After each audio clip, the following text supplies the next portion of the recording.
এখন 27 degree temperature, গাছের জন্য একদম খারাপ টেম্পারেচার কিন্তু। নদিয়া জেলার ফুলিয়া চটকাতলায় এক অভিনব উদ্যোগে সফলভাবে টিউলিপ ফুল ফোটাতে সক্ষম হলেন অভিনব বসাক। কাশ্মীরের টিউলিপ বাগান দেখার স্বপ্ন অনেকেরই থাকে, কিন্তু সেই স্বপ্ন নিজের বাড়িতেই বাস্তবায়িত করলেন তিনি। পদ্মশ্রী প্রাপ্ত বীরেন বসাকের ছেলে অভিনব বসাক দীর্ঘদিন ধরেই টিউলিপ ফুলের প্রতি আকৃষ্ট ছিলেন।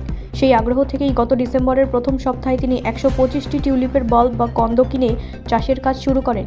ইন্টারনেটের সাহায্যে তথ্য সংগ্রহ করে তিনি বিশেষভাবে মাটি প্রস্তুত করেন। কোকোপিট, লাল বালি, সামান্য দোআঁশ মাটি, কীটনাশক, হাড়ের গুঁড়ো ও ভার্মি কম্পোস্ট মিশিয়ে তৈরি করা হয় চাষের উপযোগী মাটি। এরপর বাল্ব লাগিয়ে গাছগুলোকে প্রথম ছায়ায় রাখা হয় এবং 5 দিনে একবার করে জল দেওয়া হয়।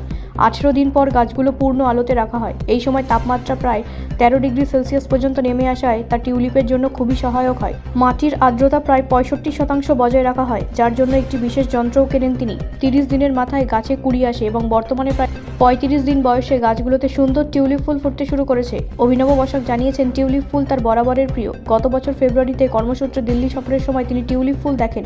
সেখানেই জানতে পারেন তাপমাত্রা সামান্য নিয়ন্ত্রণ করা গেলে যে কোনো জায়গায় টিউলিপ চাষ সম্ভব।